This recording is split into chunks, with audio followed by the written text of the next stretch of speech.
Hello everyone, we are going to discuss hypertension in pregnancy, diagnosis and management, NICE guideline 2023. So let's start. अच्छा, hypertension in pregnancy के symptoms क्या होते हैं? ठीक है, sign symptoms. एक तो बीपी ज्यादा होगा, वो तो आप चेक करेंगे तो पता चलेगा ना। बट पेशेंट को हेडेक होगा, तो like other depends on severity. Severe headache हो सकता है, विजन प्रॉब्लम हो सकते हैं, एपिगेस्ट्रिक पेन हो सकता है, नाजिया वोमिटिंग हो सकती है, शॉर्टनेस ऑफ ब्रेथ भी हो सकती है। और चूंकि हाइपरटेंशन मल्टी ऑर्गन इन्वॉल्वमेंट है, किडनी इन्वॉल्व हो सकता है तो प्रोटीन यूरिया हो जाएगा, लिवर इन्वॉल्वमेंट होगी तो हेल्प सिंड्रोम हो जाएगा, लेग एडीमा हो सकता है। ठीक है। तो ये एक लाइक ब्रॉडर पिक्चर है हाइपरटेंशन की। Okay, hypertension in pregnancy, BP अगर 140/90 हो 2 टाइम ऑन 4 आवर्स अपार्ट, तो इसको हम प्रेगनेंसी में हाइपरटेंशन ही लेबल करते हैं। और इसके साथ अगर यूजुअली प्रोटीन यूरिया हो जाए तो हम बोलते हैं कि ये प्रीक्लम्शिया है। टॉक्सीमिया प्रेगनेंसी पहले बोलते थे, अब इसको प्रीक्लम्शिया बोलते हैं, एब्रीविएशन इसकी पेट है। तो बेसिकली प्रीक्लम्शिया का पता हमें चलता है इनिशियली जब हम डिपस्टिक टेस्ट करते हैं प्रेगनेंसी में ना। तो पॉसिबिलिटीज ये हैं कि या तो ट्रेस आ जाएगा या ये +1 +2 +3 पॉजिटिव हो जाएगा।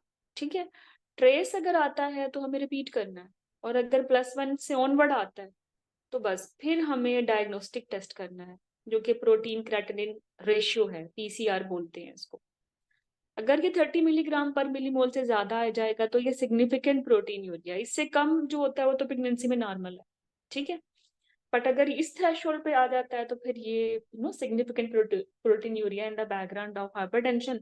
अब ये जो डेफिनेशन है वो चेंज हो जाएगी। मतलब अब इसको हम बोलेंगे, सिर्फ ये सिंपल हाइपरटेंशन इन प्रेगनेंसी नहीं है, बल्कि ये प्री क्लिम्शिया इन प्रेगनेंसी हो गया। ठीक है, अगर लाइक स्पेसिफिकली प्रोटीन में से हम एक प्रोटीन चूज करें एल्ब्यूमिन, और एल्ब्यूमिन की रेशियो देखें, एल्ब्यूमिन यूरिया देखें, तो इसका थ्रेशोल्ड है 8 मिलीग्राम पर मिलीमोल। ठीक है, अगर इतना भी आ जाए या इससे ज्यादा हो तो ये भी सिग्निफिकेंट प्रोटीन यूरिया है, और this is preeclampsia in the background of hypertension.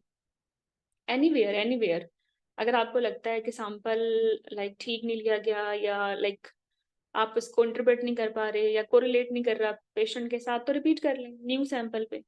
Any kind of uncertainty है। ठीक है, तो बेसिकली हाइपरटेंशन के सिम्टम्स हमने देखे अभी। हेडेक हो सकता है, ब्लडिंग ऑफ विजन हो सकती है, लिवर इन्वॉल्वमेंट, किडनी इन्वॉल्वमेंट। ठीक है, और फिर हमने कहा कि अगर प्रोटीन यूरिया होता है तो फिर डायग्नोसिस चेंज हो जाएगा। और नॉर्मल किडनी में तो जब वो फिल्ट्रेशन होती है ब्लड की, तो यूरिन में एल्ब्यूमिन नहीं आता है इतना सिग्निफिकेंट, या प्रोटीन नहीं आता, पर डैमेज किडनी में आ जाता है, जैसे आप ये देख रहे हैं। ठीक है, तो फिर इसकी क्वांटिफिकेशन हमने करनी है। स्क्रीनिंग टेस्ट डिपस्टिक पे ही होगा। ठीक है, और अगर स्क्रीनिंग टेस्ट पॉजिटिव है तो फिर आपने उसको डायग्नोस्टिक टेस्ट करना है, प्रोटीन क्रेटिनिन रेशियो या albumin ratio, albumin urea. But आपने 24 आवर यूरिन इस्तेमाल नहीं करना इसके लिए, जो पहले इस्तेमाल करते थे। तो डिपस्टिक पे पॉसिबिलिटीज क्या हैं, या तो ये नेगेटिव आ जाएगा, या ये ट्रेस में आ जाएगा, या ये +1 पॉजिटिव होगा, या ये +2 पॉजिटिव होगा, +3 पॉजिटिव होगा, या +4 पॉजिटिव होगा। जितनी ज्यादा प्लस प्लस आता रहेगा, प्रोटीन यूरिया जो है वो उसकी जो है वो बढ़ता रहेगा, क्वांटिफिकेशन बढ़ती रहेगी, सेवेरिटी बढ़ती रहेगी। ठीक है, ओके। तो हाँ, ये पिछली वाली स्लाइड में ये जानना वैसे जरूरी है कि +1 से मुराद क्या है। +1 से मुराद ये है कि 300 मिलीग्राम पर ml है प्रोटीन जो आउट हो रही है। +2 से मुराद है 1000, +3 से मुराद है 3000, और +4 है तो इसका मतलब है 20,000 मिलीग्राम पर लीटर। ठीक है, और ये +4 वाले बेसिकली नेफ्रोटिक रेंज में होते हैं। इतनी ज्यादा प्रोटीन लॉस हो रही हो तो फिर पेशेंट को एंटीकोएगुलेशन की जरूरत भी पड़ती है। तो जब भी हमने प्रेगनेंसी में प्रोटीन यूरिया की असेसमेंट करनी है तो हमने ये बातें देखनी है। एक तो हमने पिक्चर पूरी देखनी है, क्लिनिकल पेशेंट कौन सा है, सिम्टम क्या है, साइन क्या है। ठीक है, हमने 24 आवर यूरिन इस्तेमाल नहीं करना, फर्स्ट मॉर्निंग यूरिन इस्तेमाल नहीं करना, और डिपस्टिक टेस्ट करना है। डिपस्टिक टेस्ट पॉजिटिव हो तो फिर हमने डायग्नोस्टिक टेस्ट करना है। ठीक है, +1 +2 +3 डायग्नोस्टिक नहीं है। डायग्नोस्टिक जो है वो रेशियो ही है जो मैंने आपको बोला है अभी। जो फिजियोलॉजिकल काजेज है प्रोटीनूरिया की, उसमें pregnancy, UTI, vaginal discharge, orthostatic hypertension जैसे मॉर्निंग में एक्सरसाइज या फीवर में पॉजिटिव हो सकता है। इसीलिए उन्होंने कट ऑफ रखी है कि अगर ये 30 मिलीग्राम से ज्यादा है पर मिलीमोल तो ही सिग्निफिकेंट है, तभी डायग्नोसिस बनाना है कि ये प्रीक्लैम्सिया है। ठीक है, और अगर आपको लगता है अनसर्टन है तो फिर रीटेस्ट करें।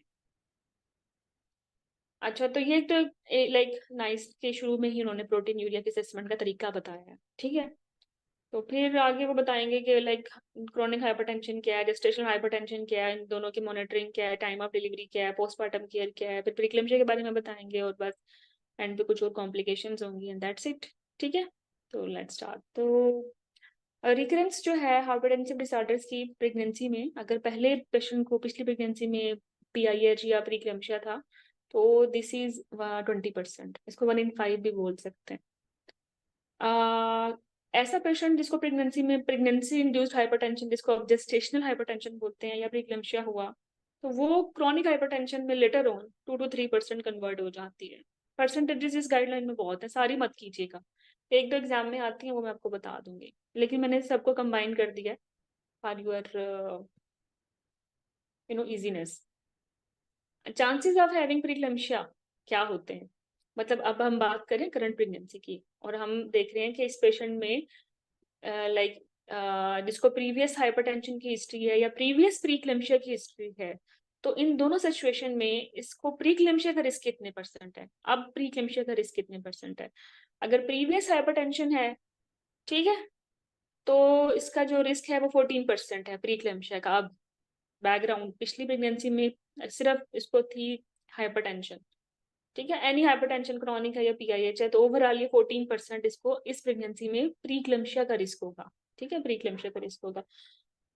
और अगर लेट्स सपोज इस पेशेंट को जो है पिछली प्रेगनेंसी में सिर्फ जेस्टेशनल हाइपरटेंशन थी, क्रॉनिक हाइपरटेंशन में एक्सक्लूड कर दूं, और मैं कहूँ कि वो बाद में प्रेगनेंसी के नॉर्मल हो गई थी, सिर्फ जेस्टेशनल हाइपरटेंशन थी, अब दोबारा प्रेग्नेंट है, तो अब प्रीक्लेम्सिया का रिस्क कितना है, इसको 7% है। ठीक है, ऐसी पेशेंट जिसको पिछली प्रेगनेंसी में प्रीक्लेम्सिया हुआ और पिछली प्रेगनेंसी में प्रीक्लेम्सिया उसको 28 से 34 वीक के दरमियान हुआ, तो उसको 33% रिस्क है। ठीक है, और ऐसी पेशेंट जिसको पिछली प्रेगनेंसी में प्रीक्लेम्सिया हुआ 34 से 37 के दौरान, और इसमें इसकी प्रीटर्म बर्थ भी हो गई बिकॉज ऑफ दिस इश्यू, तो इसमें जो अब प्रीक्लेम्सिया की रिकरेंस का रिस्क है वो 23% है। अभी तो बहुत सारी परसेंटेजेस आने वाली हैं, लेकिन ये आपने जरूर याद रखनी है। ठीक है, दिस इज एग्जाम, यहाँ से एग्जाम के क्वेश्चंस आएंगे, राइट। मैंने बोला परसेंटेजेस बहुत हैं, इनको याद करने के लिए दिमाग की दही हो जाती है। तो मैंने इसको अपने अंदाज में लाइक बताया है कि इंसिडेंस ऑफ प्रीक्लेम्सिया करंट अब कितना है, अगर पहले प्रीक्लेम्सिया हुआ ओवरऑल 16% है, ये भी एग्जाम क्वेश्चन है। अगर पिछली प्रेगनेंसी में प्रीटर्म बर्थ हो गई इस ड्यूरेशन के दरमियान, तो फिर 33% अब रिस्क है। और अगर पिछली प्रेगनेंसी में प्रीटर्म बर्थ हुई प्रीक्लेम्सिया की वजह से इस जेस्टेशनल एज के दौरान, तो अब इसको 23% का रिस्क है, और ओवरऑल 16% है। ठीक है, तो नेक्स्ट नेक्स्ट नेक्स्ट। अच्छा, इसी बात को अगर हम 1 into 6 करें तो ऐसा हो जाएगा ना, लाइक 1 into 10 6 में करें अपार्ट फ्रॉम परसेंटेजेस। तो अगर प्रीवियस प्रीक्लेम्सिया की हिस्ट्री है तो ओवरऑल 1 into 6 पेशेंट को अब प्रीक्लेम्सिया हो जाना है। अगर 28 34 वीक के दरमियान हुई थी पिछली दफा बर्थ बिकॉज ऑफ प्रीक्लेम्सिया, तो अब हर 3 में से एक को हो जाना है। उसके बाद हुई है तो फिर हर 4 में से एक को हो जाना है। ठीक है, बिफोर 37। अच्छा, यहाँ आपने एक बात याद रखनी है कि but if in previous pregnancy उसको प्रीक्लेम्सिया बिफोर 28 वीक हुआ, लेट्स सपोज 27 वीक पे हुआ, ठीक है, तो फिर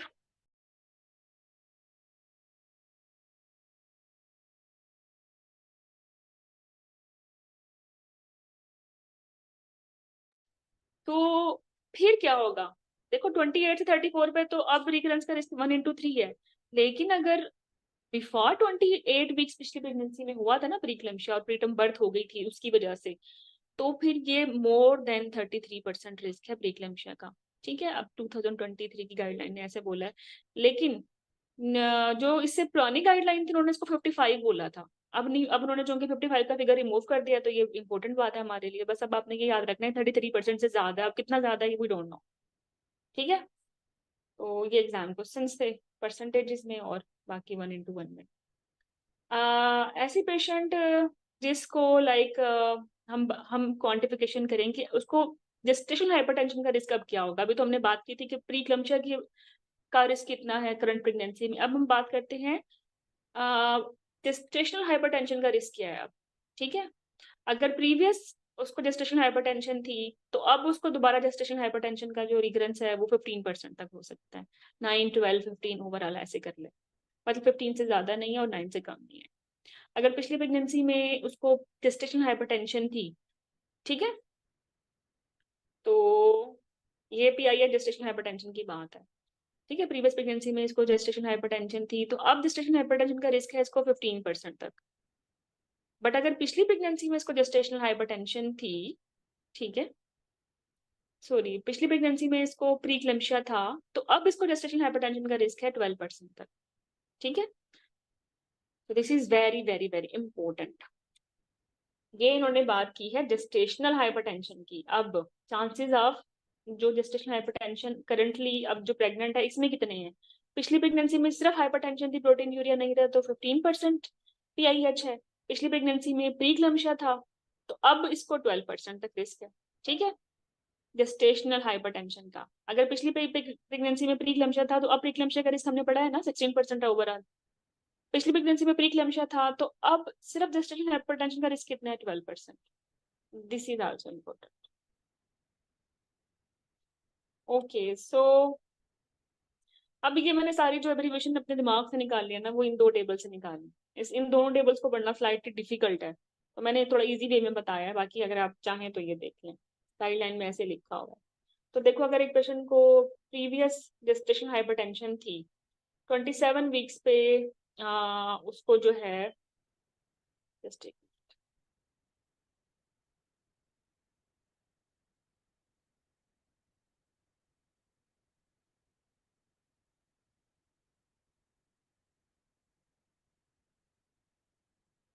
यस, अच्छा, अगर इस पेशेंट को प्रीवियस प्रेगनेंसी में थी प्रीक्लेम्शिया जिसकी वजह से सीरियन सेक्शन इसका बिफोर 28 वीक्स हो गया, 28 से 34 तक रिकरेंस ऑफ प्रीक्लेम्शिया हमने कहा 33 है, तो फिर तो इस पेशेंट में तो लाइक बिफोर 28 है तो स्लाइटली ज्यादा है ना, मोर देन 33 है।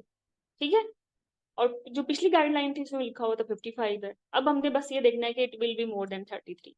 तो ये वाला जो क्वेश्चन है ना वो काफी दफा डिस्कस होता है एग्जाम के करीब ना।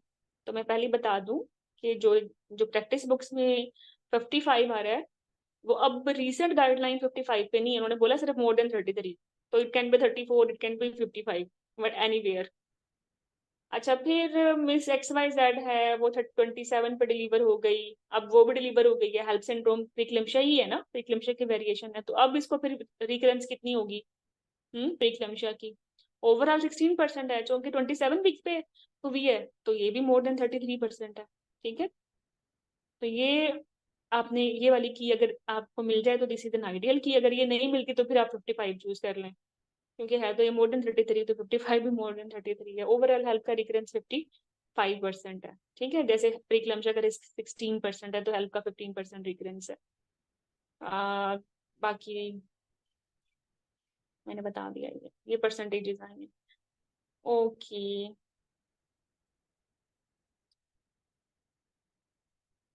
मूविंग।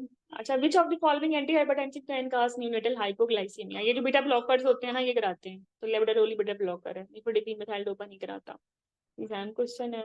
अच्छा, फिर एक और क्वेश्चन है कि 28 वीक से पेशेंट को हेडेक है, नॉजिया, ब्लरिंग ऑफ विजन है और इस पे पैपुलेट आई फाइंडिंग्स हैं, बीपी नॉर्मल है, सीटी स्कैन नॉर्मल है, तो what is the most appropriate management plan. तो ये डायग्नोसिस है बिनाइन इंट्राक्रेनियल हाइपरटेंशन का। अब हाइपरटेंशन इन प्रेगनेंसी हम कर रहे हैं तो आप बिनाइन इंट्राक्रेनियल हाइपरटेंशन ध्यान में रखें कि बिनाइन इंट्राक्रेनियल हाइपरटेंशन की वैसे काफी काजेज हो सकती हैं, ट्यूमर हो सकता है, लेकिन इसमें जो लंबर पंक्चर है ना वो थेराप्यूटिक भी और डायग्नोस्टिक भी है। ठीक है, तो ये इसकी की है। फिर फिगर्स मैंने तो आपको गाइडलाइन नाइस 2023 की बता दी। प्रैक्टिस बुक्स में ये भी इस्तेमाल होगी हुई है, जैसे एक्लम्शिया एंटीपार्टम 38 होता है, एंटीपार्टम 18 होता है, पोस्टपार्टम 44 है। गाइडलाइन की फिगर्स नहीं है, रिमेम्बर। तो इसमें डिस्कशन हो सकती है, तो मैंने हर जगह से ये सारे इंसिडेंसेस जमा कर दिए हैं। तो ये इम्पोर्टेंट बात है, ये याद रखिएगा कि प्रीक्लैम्सिया को सही से मैनेज नहीं करते तो 1 to 2% में क्लैम्सिया या फिट पड़ जाते हैं, ठीक है। और super impose pre-eclampsia chronic hypertension में 25% है, मतलब 1/4 है अप्रोक्सीमेटली। इसके अलावा जो सिस्टर्स होती हैं फर्स्ट डिग्री रिलेटिव, उनमें प्रीक्लैम्सिया है तो पेशेंट को भी ज्यादा रिस्क है, 40% हाइयर रिस्क है, और ये रिस्क मोर देन मदर है, ठीक है।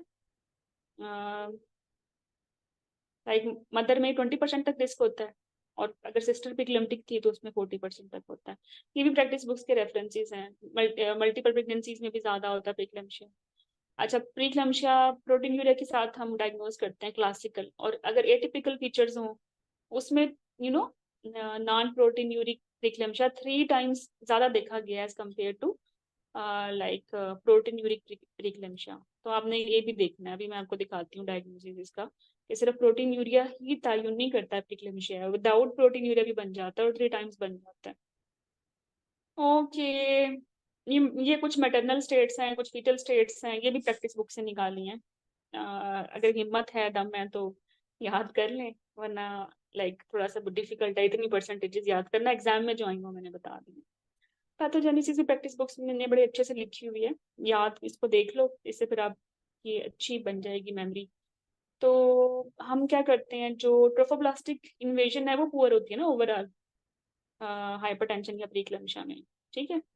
तो अगर ये होगी तो फिर यूट्रोप्लेसेंटल इनसफिशिएंसी हो जाती है, परफ्यूजन अच्छी नहीं होती, इसकी एंड प्रोडक्ट ये है कि सेल इंजरी हो जाती है, और ये एंडोथेलियल सेल इंजरी सिर्फ प्लेसेंटल साइड पे नहीं होती, लिवर में भी होती है, किडनी में भी होती है, ब्रेन में भी होती है। तो पॉसिबल कॉम्प्लिकेशन सिर्फ बच्चे में नहीं होंगी, माँ में भी होंगी, जैसे स्ट्रोक है, सीजर्स हैं, रीनल फेलियर है, लिवर फेलियर है, प्री जैसे आप हेल्प सिंड्रोम बोलते हो। और बच्चे में क्या होगा, प्लेसेंटा में छोटा हो जाएगा, प्लेसेंटा में इन्फॉक्शन हो जा सकती है, एब्रप्शन हो सकती है, बच्चा यूजीआर हो सकता है।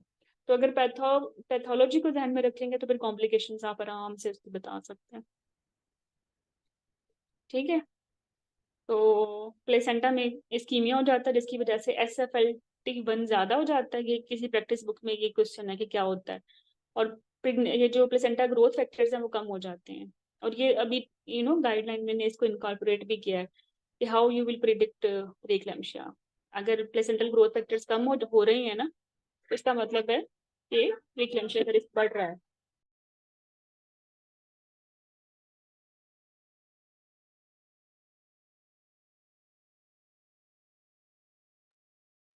तो बस अभी आपने ये याद रखना है कि प्रीक्लैम्सिया में SFLT1 ज्यादा होगा और PIGF जो है वो कम होगा, ठीक है। बहुत सारी चीजें चल रही हैं पैथोजेनेसिस पे, तो डिटेल में जाने की जरूरत नहीं है। पार्ट 1 में आप कर चुके हो इतनी डिटेल, बट अब ये जो आपकी प्रैक्टिस बुक्स में क्वेश्चन आ रहे हैं वो भी साथ साथ बताती रहूंगी, ठीक है। तो इसलिए इस पे ध्यान रखना। तो यही है पैथोफिजियोलॉजी। ओके, इसी वजह से फिर क्या होगा, लिवर में हेल्प, ब्रेन में सेरेब्रल एडीमा, स्ट्रोक, या ये प्रेस लाइक फीचर्स, प्रेस आगे बताती हूँ, किडनी में प्रोटीन यूरिया, ठीक है, एंडोथेलियम में एंडोथेलियोसिस, और पोडोसाइट्स की down regulation, hypertension, capillary leaking हो जाती है, प्लेटलेट एक्टिवेट हो जाएंगे और कम हो जाएंगे, और कोगुलेशन भी खराब हो जाएगी, DIC हो सकता है, ठीक है। तो अब आप इसको कॉम्प्लिकेशंस को आराम से एग्जाम में डिफेंड भी कर सकते हैं, अगर आपका एग्जामिनर पूछता है कि ये क्या हो रहा है। समटाइम पूछ भी लेते हैं, कुछ पता नहीं चलता है, एनीमिया, हाइपरटेंशन, दे लव एक्चुअली। फिर ओवरऑल पैथोपैथोलॉजी ये है कि जेस्टेशनल हाइपरटेंशन में फिब्रिन ज्यादा डेपोजिशन होती है, प्रीक्लैम्सिया में जैसे अभी आपने देखा एंडोथेलियोसिस ज्यादा हो जाता है। क्रॉनिक हाइपरटेंशन में बेसिकली जो मेन मैकेनिज्म है वो बेसमेंट मेम्ब्रेन जो है ग्लोमेरुलाई की, उसकी थिकनिंग हो जाती है। ओवरऑल ये जो ट्रोफोब्लास्टिक इन्वेजन होती है वो रिमॉडलिंग ऑफ वेसल की वजह से होती है। अगर ये नहीं होगी, एबनॉर्मल होगी, तो फिर हो जाएगा प्रीक्लैम्सिया, ठीक है। तो रिमॉडलिंग ऑफ वेसल होना अच्छी बात है, अगर ये नहीं होती ये बुरी बात है। पेरिडोंटल डिजीज के साथ अक्सर वो पूछ लेते हैं कंपैरिजन में, पेरिडोंटल डिजीज भी इन्फ्लेमेटरी कंडीशन है, और बेसिकली ये रिमॉडलिंग भी, आउटकम दोनों का ही पुअर है, लेकिन प्रीक्लैम्सिया का ज्यादा पुअर है। यूरिक एसिड का रोल पहले था, ये बताता था कि कितना ऑक्सीडेटिव स्ट्रेस है, ये जो एंडोथेलियल डैमेज हो रहा है, और हम प्रिडिक्ट कर सकते थे प्रीक्लैम्सिया और ये बच्चे की कॉम्प्लिकेशन। बट अब जो रिसेंट 2023 नाइस गाइडलाइन है, उन्होंने बोला है प्लेसेंटल ग्रोथ फैक्टर ज्यादा इंपॉर्टेंट है, अगर ये डाउन हो रही है तो इसका मतलब है कि पेशेंट को रिस्क ऑफ डेवलपिंग प्रीक्लैम्सिया ज्यादा है, मतलब ये इसका अच्छा प्रिडिक्टर है। तो नाइस 2023 की रिकमेंडेशंस हैं कि like how we can reduce hypertensive disorder in pregnancy, proteinuria की असेसमेंट कैसे करनी है, जैसे अभी अभी हमने देखी है। क्रॉनिक हाइपरटेंशन को कैसे मैनेज करना है, वो विल सी इट। फिर जेस्टेशनल हाइपरटेंशन की मैनेजमेंट बताई है उन्होंने, फिर प्रीक्लैम्सिया की मैनेजमेंट बताई है। फिर इन सब कंडीशंस में फीटल मॉनिटरिंग कैसे करनी है, इंट्राबॉटम केयर कैसे करनी है, हाइपरटेंशन की मेडिकल मैनेजमेंट कैसे करनी है, anti hypertensive treatment after delivery कैसे है, और फिर फॉलो अप कैसे करना है कम्युनिटी केयर में, और कब इनको फिजिशियन के पास रेफर करना है। तो ये पूरी नाइस 2023 गाइडलाइन इन रिकमेंडेशंस के इर्द गिर्द घूमेगी। ठीक है, so far we have done how to assess proteinuria stepwise, और अभी हमने इसकी पैथोजेनेसिस देखी और कुछ रिकरेंसेस देखे हैं जो इम्पोर्टेंट है। एनीवे हमारे पास पेशेंट बुकिंग पे आई, अगर बुकिंग पे हमारे पास आई और हाइपरटेंशन है, उसको प्रीवियस प्रेगनेंसी में हिस्ट्री, या वो सीकेडी है, उसको क्रॉनिक हाइपरटेंशन है, उसको ऑटोइम्यून कोई कंडीशन है, उसको टाइप 1 या 2 डायबिटीज है, या उसको सिकल सेल डिजीज है, इसमें से उसको एक भी कंडीशन पॉजिटिव है ना, तो आपने इस पेशेंट को 12 वीक्स पे 75 या 150 मिलीग्राम इसको एस्पिरिन या लोप्रिन दे देनी है, और बंद नहीं करनी है टिल डिलीवरी। ठीक है, और अगर बुकिंग पे हमारे पास कोई पेशेंट आती है जिसमें ये जो मेंशन कंडीशंस हैं इनमें से कोई 2 पॉजिटिव है, तो फिर आपने इसको एस्पिरिन दे देनी है, 12 वीक से स्टार्ट करनी है और टिल डिलीवरी देनी है, बंद नहीं करनी। मतलब प्राइमरी ग्रेविडा है, 40 ईयर ओल्ड है, प्राइमरी ग्रेविडा है, BMI 35 या इससे ज्यादा है, प्राइमरी ग्रेविडा, या लेट्स सपोज एक पेशेंट है जिसकी फैमिली हिस्ट्री प्रीक्लैम्सिया की और साथ में ट्विन प्रेगनेंसी है। ठीक है, तो इनमें से कोई भी 2 और इनमें से कोई भी एक अगर है, तो जनाब 12 वीक्स पे एस्पिरिन चलेगी। राइट, अब इधर आ जाओ, ऑटोइम्यून कंडीशन है SLE, अगर वो ड्यू टू APLS है, लेट्स अज्यूम, तो आपने ये देखना है कि वो कौन सा APLS है। अगर वो APLS साथ में रिकरेंट प्रेगनेंसी लॉसेस के साथ है, तो फिर 12 वीक पे नहीं देनी है, फिर तो उसको स्टार्ट ऑफ कंसेप्शन पे स्टार्ट करनी है। ठीक है, और टिल डिलीवरी देनी है। तो ये थोड़ा सा एक्सेप्शन, और सिकल सेल डिजीज भी एक्सेप्शन है, बिकॉज यहाँ तो मेंशन नहीं है, लेकिन सिकल सेल की जो ग्रीन टैप गाइडलाइन है उस पर मेंशन है कि आप 12 वीक्स पे इस पेशेंट को एस्पिरिन दे दें 12 से 16 वीक्स के दौरान, क्योंकि इसमें भी प्रीक्लैम्सिया का रिस्क है।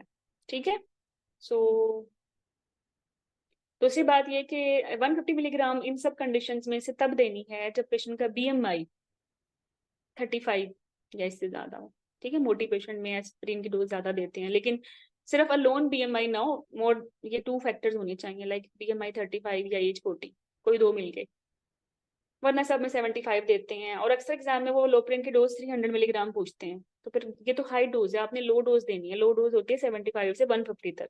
ठीक है, ओके, सो अब हमने देख लिया कि कब कब लोप्रिन देनी है to prevent the preeclampsia risk. ठीक है, अभी आप इधर आ जाएंगे, पैरा 1 है, लास्ट प्रेगनेंसी टर्मिनेशन 28 वीक्स पे हुई थी ड्यू टू सेवियर प्रीक्लैम्सिया, अब अगे बुकिंग पे आ गई है, बुकिंग 8 हफ्ते पे आई है, अभी तो BP नॉर्मल है, लेकिन पिछली प्रेगनेंसी में तो था ना जेस्टेशनल हाइपरटेंशन या सेवियर प्रीक्लैम्सिया या प्रीक्लैम्सिया, कोई हाइपरटेंसिव इवेंट तो था ना।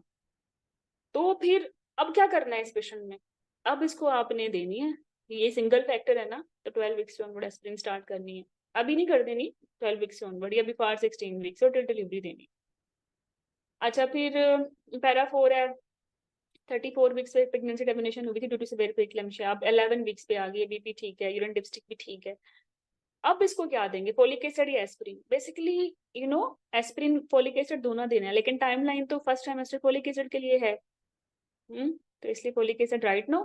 ठीक है, और एस्पिरिन जो है वो 12 वीक्स से ऑनवर्ड। राइट, तो ये आपने जेस्टेशनल एज स्ट्रॉन्ग बज़वर्ड है, 12 वीक्स स्ट्रॉन्ग बज़वर्ड है, तो बिफोर 12 वीक्स अगर आपने फोलिक एसिड और एस्पिरिन से कोई चूज करना है ना, तो फोलिक एसिड चूज करें। ठीक है, हालांकि 2 करेक्ट की है ना, अब बज़वर्ड है, 2 करेक्ट की में प्रायोरिटी किसकी पहले आ रही है, वो टाइमलाइन जेस्टेशनल एज के मुताबिक है। अच्छा, क्रॉनिक हाइपरटेंशन क्या होती है, मतलब डायग्नोज केस से पहले से हाइपरटेंशन है, अब वो प्री कंसेप्शन एडवाइस के लिए आई है कि भाई मैं प्रेग्नेंट होना हूँ, तो आप उसको मैनेज करेंगे विद फिजिशियन, और उसको बताएंगे कि जैसे प्रेगनेंसी कंफर्म हो तो उसके कंफर्मेशन के विद इन 2 वर्किंग डेज ये जो एस इनहिबिटर्स है या रिसेप्टर ब्लॉकर्स है ये तो बंद करे, ये तो ट्रेटोजेनिक है, और उसको भी बताएं कि ये जो थायाजाइड या थायाजाइड लाइक डायूरेटिक्स है ना, ये भी बंद करे, इनकी भी एसोसिएशन हो सकती है ना ट्रेटोजेनिसिटी के साथ, और ऑप्टिमाइज करें इसको, इसके जब ये कंसीव करे तो हाइपरटेंशन कंट्रोल हो, किडनी प्रॉब्लम्स ना हो, आई प्रॉब्लम ना हो, मतलब विदाउट कॉम्प्लिकेशन एक अच्छी स्टेटस में ये कंसीव करेगी, जैसे क्रॉनिक डायबिटीज वालों को हमने एडवाइस किया था, इसी तरह इनको एडवाइस करेंगे। और फिर जब प्रेग्नेंट हो जाएगी, ठीक है, तो हम इनको जो है प्रेगनेंसी के विदिन 2 डेज इनको चेंज कर देंगे, इनको सेफ एंटी हाइपरटेंसिव पे ले आएंगे। एम हमारा ये है कि बीपी जो है इनका 135/85 तक हो, इससे ज्यादा ना रहो, ठीक है। 149 तक है तो ट्रीटमेंट ऑफर करेंगे, ठीक है। और अगर बीपी 110 और 70 से कम हो रहा है तो फिर बंद कर देंगे। तो we will not give any anti hypertensive. Usually जो प्रेगनेंसी की फिजियोलॉजी है फर्स्ट ट्राइमेस्टर में, उसमें अच्छों को जो डायग्नोज केस ऑफ हाइपरटेंशन होते हैं उनका बीपी भी डाउन हो जाता है। तो इन दैट सिचुएशन अगर उनको सिम्टोमेटिक हाइपरटेंशन है या बीपी 110/70 से कम है तो फिर बंद करते हैं, ठीक है। अगर इससे ज्यादा है तो फिर दे विल टेक इट। और ऑफर एक्चुअली आपने करनी है 140/90 पे, इससे पहले यू कैन कंसीडर एक्चुअली।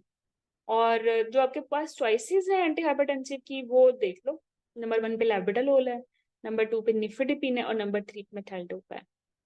और चूंकि हाइपरटेंशन है, अभी प्रीक्लैम्सिया तो नहीं हुआ, तो हो तो सकता है 25% हमने बोला सुपर इम्पोज प्रीक्लैम्सिया, तो फिर इसका 20 से 36 + 6 वीक्स के दौरान एक दफा PIGF कराना है, ठीक है। अगर ये नॉर्मल आता है तो इसका मतलब है रिस्क ऑफ प्रीक्लैम्सिया कम है, बट अगर ज्यादा मतलब अगर लो हो जाता है तो फिर ज्यादा है, ज्यादा सर्विलेंस करनी है, बता भी देना है कि आप ज्यादा रिस्क पे हो।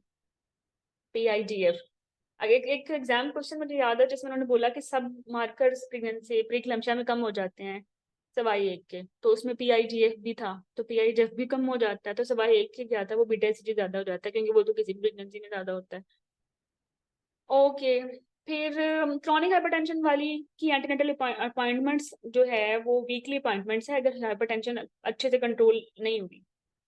और अगर अच्छे से कंट्रोल है, ठीक है, तो फिर आप 2 to 4 वीक के बाद उसको बुलाएंगे वेल कंट्रोल वालों को।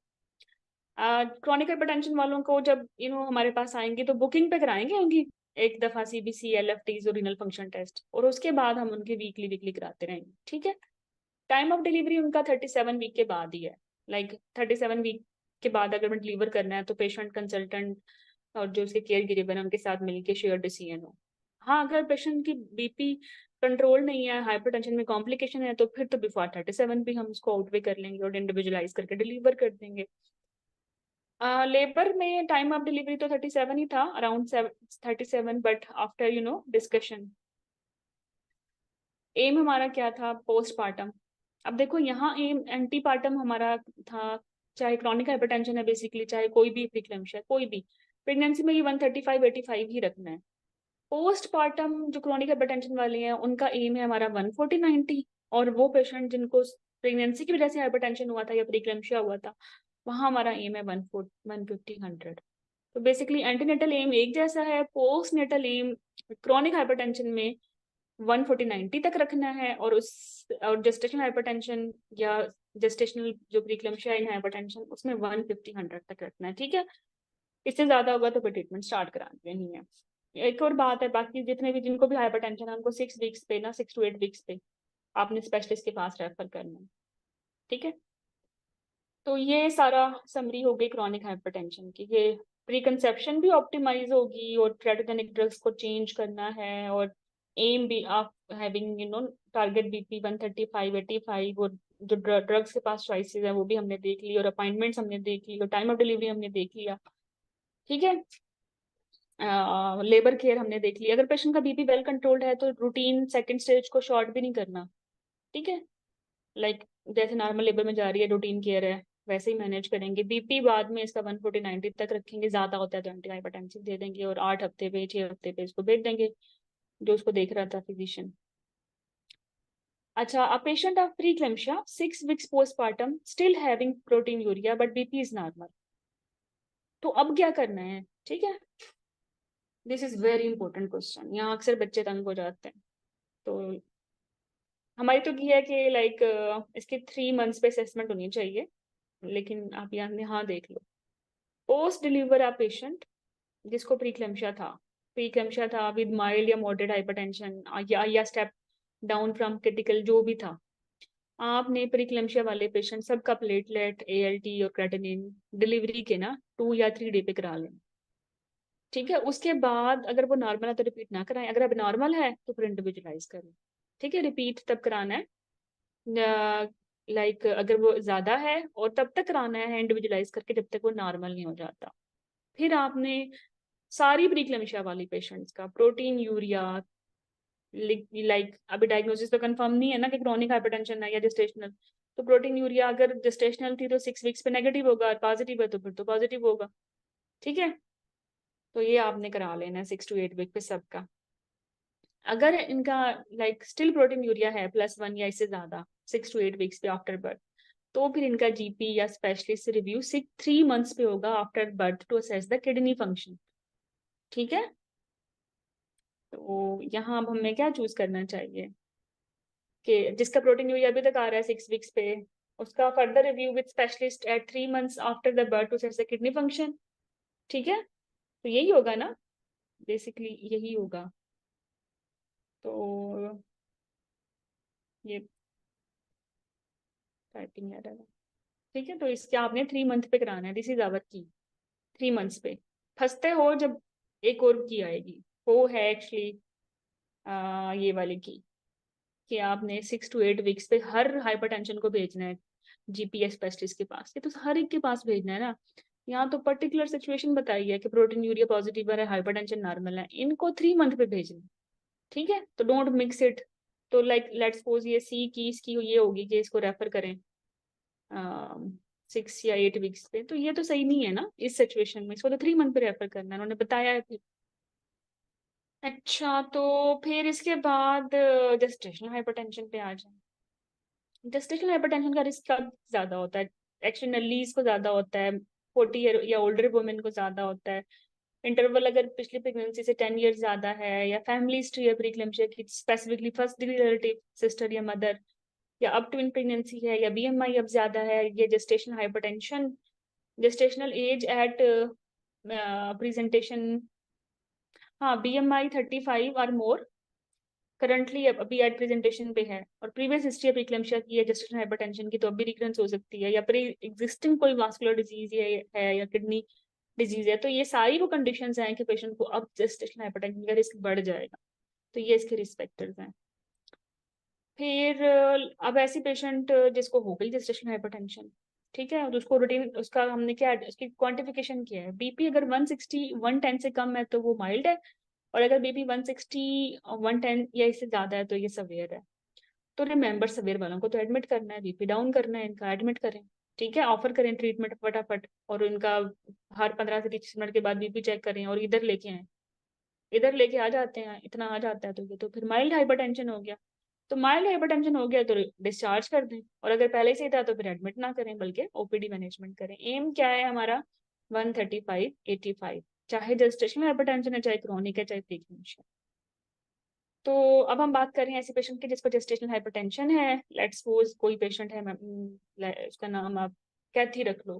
कैथी आई है तो उसको अगर माइल्ड हाइपरटेंशन है तो उसको एडमिट नहीं करना, उसको आपने मेडिकल मैनेज उसका बीपी 140/90 है तो आपने उसको labetalol they the first line, या निफेडिपिन सेकंड, या थर्ड मेथाइल डोपा, जो भी जिस पे भी वो आती है सेट होता है बीपी। और आप वो सेट हो गया 130/85 पे, तो वो जो जिस मेडिसिन पे होगा कहती तो वो लेती रहेगी।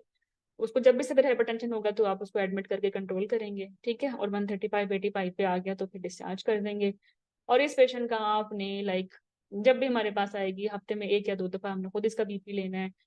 अभी भी करेंगे इसका LFTs और RFTs और CBC, और फिर उसके बाद वीकली टिल डिलीवरी चलता रहेगा। और चूंकि इसको रिस्क है प्रीक्लम्शिया में जाने का, तो इसको हम PIGF एक दफा कर लेंगे 20 से 36 +6 वीक के दौरान एक दफा।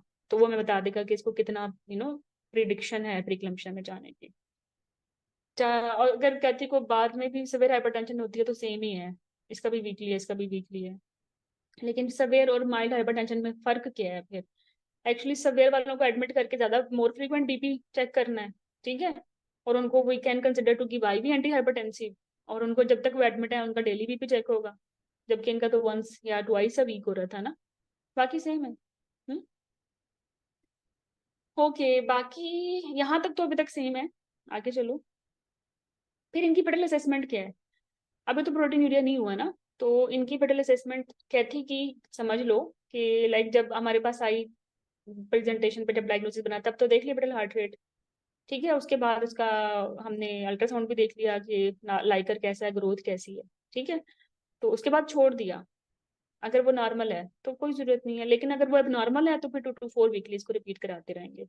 सीटीजी तब कराएंगे जब उसको लाइक इंडिकेशन होगी, वरना नहीं कराना। तो कैथी को अगर माइल्ड हाइपरटेंशन है, जेस्टेशनल हाइपरटेंशन है, तो at the time of diagnosis इसका कैपिटल हार्ट रेट आस्कल्टेट कर लिया, अल्ट्रासाउंड करा लिया। ठीक है, और बस दैट्स इट। और वीकली उसके एलएफटीज और सीबीसी और क्रेटिन, यूरिक क्रेटिनिन हो रही है, दैट्स इट।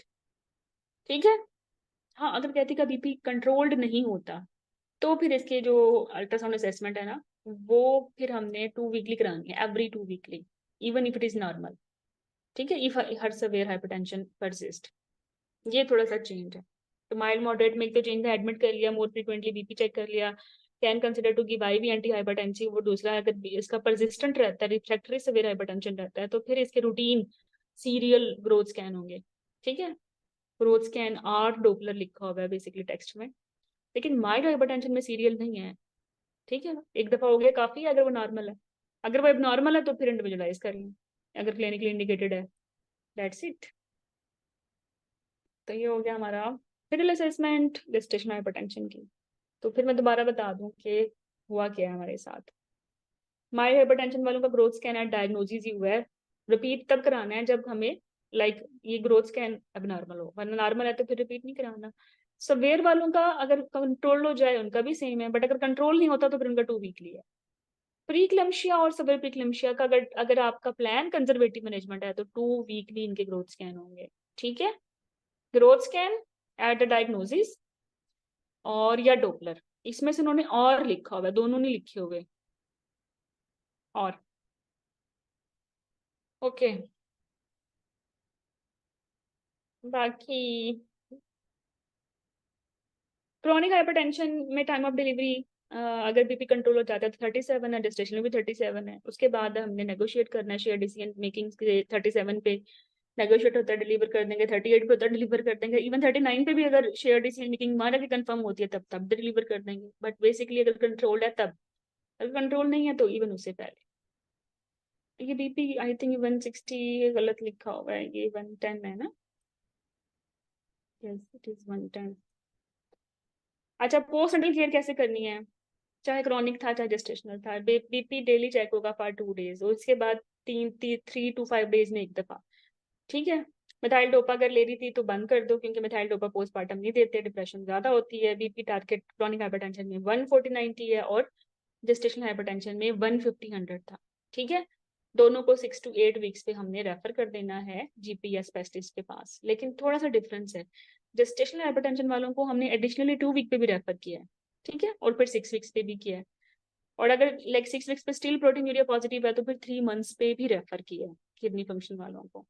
तो ये वाले यहाँ 2 है, यहाँ 6 है, और यहाँ 3 मंथ है। ये वीक है और ये मंथ है। और जिस क्रॉनिक हाइपरटेंशन तो डिलीवरी के बाद हमारा मसला ही नहीं है, वो हम शराफत से भेज देंगे 6 हफ्ते पे, फिजिशियन जाने और पेशेंट जाने। अब हम प्रीक्लम्शिया की मैनेजमेंट कर लेते हैं। प्रीक्लम्शिया मतलब प्रोटीन यूरिया पॉजिटिव हो गया है। अब इसकी अच्छे से डायग्नोस्टिक डेफिनेशन ना, चाय शाय पी के दिमाग लड़ाओ अपना। अब है सोचो, डायबिटीज तो चाहे बुकिंग पे डायबिटीज है तो वो जेस्टेशनल डायबिटीज ही है, अंटिल प्रूव अदरवाइज कि रेट्रोग्रेड पोस्टपार्टम जो है वो नेगेटिव हो जाए। Preeclampsia new onset of hypertension after 20 week है। ठीक है, अगर बिफोर 20 वीक है तो फिर वो क्रॉनिक है। जेस्टेशनल डायबिटीज बिफोर 20 वीक्स भी जेस्टेशनल है और आफ्टर 20 वीक्स भी जेस्टेशनल है। डायग्नोसिस उसका पोस्टपार्टम ही कंफर्म होगा। प्रीक्लैम्सिया का डायग्नोसिस आपने या जेस्टेशनल हाइपरटेंशन डायग्नोसिस में new onset of hypertension after 20 week होना चाहिए। ठीक है, अगर ये जेस्टेशनल हाइपरटेंशन जो है विद प्रोटीन यूरिया जिसको हम प्रीक्लैम्सिया बोलते हैं, तो फिर इसमें लाइक देखो ये डायग्नोसिस ऑफ प्रीक्लैम्सिया है। एक तो ये 20 वीक के बाद है अगर ये जेस्टेशनल है रीजन। प्रीक्लैम्सिया में क्या होगा, पेशेंट को बीपी ज्यादा होगा और उसके साथ उसको न्यू ऑनसेट फीचर्स होंगे। कौन कौन से, प्रोटीन यूरिया पॉजिटिव हो गया, या अल्ब्यूमिन यूरिया पॉजिटिव हो गया, या अदर मेटरनल ऑर्गन डिसफंक्शन है। अब यहाँ या लिखा हुआ है, एंड नहीं लिखा हुआ। इसका मतलब है अगर 20 वीक के बाद हाइपरटेंशन है, प्रोटीन यूरिया नहीं भी है, लेकिन रीनल इनसफिशिएंसी है, this is still preeclampsia. Liver involvement है, this is still preeclampsia. Neurological complications हैं, this is still preeclampsia. Haematological complications हैं, हेमोलिसिस हो रहा है, थ्रोम्बोसाइटोपिनिया हो रहा है, स्टिल प्रीक्लेम्शिया। ठीक है, अगर प्रीक्लेम्शिया विद प्रोटीन यूरिया ये सारे फीचर्स आ रहे हैं तो वो सवियर प्रीक्लेम्शिया हो जाएगा। अगर प्रीक्लेम्शिया में सिर्फ प्रोटीन यूरिया पॉजिटिव आ रहा है तो वो टिपिकल प्रीक्लेम्शिया है। अगर अगर प्रीक्लेम्शिया में प्रोटीन यूरिया पॉजिटिव नहीं है लेकिन इनमें से आर में से कोई भी अदर मैटरनल डिसफंक्शन है या इवन आईयूजीआर भी है, यूट्रोप्लेसेंटल डिसफंक्शन है, डॉक्टर खराब है, तब भी प्रीक्लेम्शिया है। तो इट्स मीन मैं लेट्स सपोज मैं कहूँ एक पेशेंट आई है आपके पास 24 वीक्स पे, उसको बीपी है 140/90 और उसको आईयूजीआर है, ठीक है, और प्रोटीन यूरिया नेगेटिव है, तो ये जेस्टेशनल हाइपरटेंशन है या ये प्रीक्लेम्शिया? ये प्रीक्लेम्शिया है, इसी की वजह से, इसी डेफिनेशन की वजह से। ओके, हाँ ये एटिपिकल प्रेजेंटेशन है प्रीक्लेम्शिया। सवेयर प्रीक्लेम्शिया में क्या होगा? सवेयर हाइपरटेंशन विद प्रीक्लेम्शिया, या फिर recurrent severe headache, visual scotoma, nausea, vomiting, epigastric pain, oliguria, progressive lab problem जिसमें एलएफटीज खराब हो रही हैं, प्लेटलेट्स ड्रॉप हो रहे हैं, ग्रोथ स्कैन खराब हो रही है, सवेयर आईजीआर बन रहा है, कि सारी सेवेरिटी के फीचर्स हैं, तो ये प्रीक्लेम्शिया अब सवेयर प्रीक्लेम्शिया बन गया। ठीक है, तो डायग्नोस्टिक क्राइटेरिया फॉर प्रीक्लेम्शिया ये है, टिपिकल बीपी ज्यादा, प्रोटीन्स पॉजिटिव, दैट्स इट। अगर प्रोटीन्स नेगेटिव भी हैं तब भी प्रीक्लेम्शिया। अगर रीनल प्रॉब्लम्स हैं, लिवर प्रॉब्लम्स हैं, हेमाटोलॉजिकल प्रॉब्लम्स हैं, पल्मोनरी एडीमा है, न्यू ऑनसेट हेडेक है, या यूजीआर है। कंसर्न्स क्या हैं ऐसे पेशेंट में? ठीक है, तो लाइक कि इनका राइज ना हो क्रेटिनिन 90 माइक्रोमोल पर लीटर या 1 मिलीग्राम पर 100 ml, या एएलटी इनका 70 से ज्यादा ना हो, या प्लेटलेट्स इनके ड्रॉप ना हो लेस देन 50। अगर ये हो रहा है तो फिर ये मतलब वर्सनिंग फीचर्स हैं, ये वी आर हैविंग कॉम्प्लिकेशन, तो फिर ये कंसर्न्स हैं हमारे, हम एडमिट करेंगे इस पेशेंट को और इंटरवेंशन करेंगे। तो अब हम बात करते हैं प्रीक्लेम्शिया की। प्रीक्लेम्शिया माइल्ड और सवेयर हो सकता है, जैसे माइल्ड और सवेयर हाइपरटेंशन होती है। एनीवे प्रीक्लेम्शिया को एडमिट कर सकते हैं, सवेयर को तो एडमिट करना ही करना, लेकिन माइल्ड प्रीक्लेम्शिया को एडमिट भी कर सकते हैं अगर क्लिनिकल कंसर्न्स हैं, इसका मतलब है कंसीडरेशन में आएगा ये वर्ड। ठीक है, तो एडमिट कब करना है माइल्ड प्रीक्लेम्शिया को? अगर क्लिनिकल सिम्टम्स हैं, कंसर्न्स हैं, वेलबींग ऑफ द मदर या बेबी, आर हाई रिस्क है, ये जो फुल पायरस या प्रेप्स रिस्क प्रेडिक्शन मॉडल कह रहा है, ये मॉडल के आगे देखते हैं। ये मॉडल बेसिकली अभी अब पीआईजीएफ तो हमने जेस्टेशनल हाइपरटेंशन या क्रॉनिक हाइपरटेंशन में कराना है कि प्रीक्लेम्शिया होगा या कितनी प्रिडिक्शन है उसकी, कितनी परसेंटेज होगा या नहीं होगा। अगर प्रीक्लेम्शिया हो जाए तो फर्दर इंटरवेंशन कब करनी है वो हमें फुल पायरस या प्रेप्स मॉडल बताते हैं। तो अगर ये मॉडल बताता है तो हम एडमिट भी कर सकते हैं पेशेंट को। ठीक है, एंटी हाइपरटेंसिव स्टिल वही वाली बात है जो भी देखी थी हमने, बीपी स्टिल 135/85 जैसे जेस्टेशनल हाइपरटेंशन या क्रॉनिक हाइपरटेंशन में था। तो डिफरेंस क्या है जेस्टेशनल हाइपरटेंशन और प्रीक्लेम्शिया में, कि हमें यहाँ we can admit, low threshold है फॉर एडमिशन इन प्रीक्लेम्शिया। ठीक है, तो if in the woman with preeclampsia या severe gestational hypertension, repeat ultrasound for fetal growth and amniotic fluid volume assessment or ambulatory Doppler velocity every 2 weeks with subsequent surveillance and monitoring determined by the findings of these scans। मैंने आपको बोला था ना growth scan, severe hypertension जो refractory है या like patient को प्रीक्लेम्शिया हो गया उनमें आपने 2 वीकली कराना है, या तो ग्रोथ स्कैन या फिर डोपलर, इनमें से एक। और अगर वो खराब है तो फिर इंडिविजुअलाइज करें, फिर आपने आईयूजीआर की गाइडलाइन के मुताबिक मॉनिटरिंग करनी। एडिशनल मॉनिटरिंग, फिटल मॉनिटरिंग कब होती है पेशेंट्स की?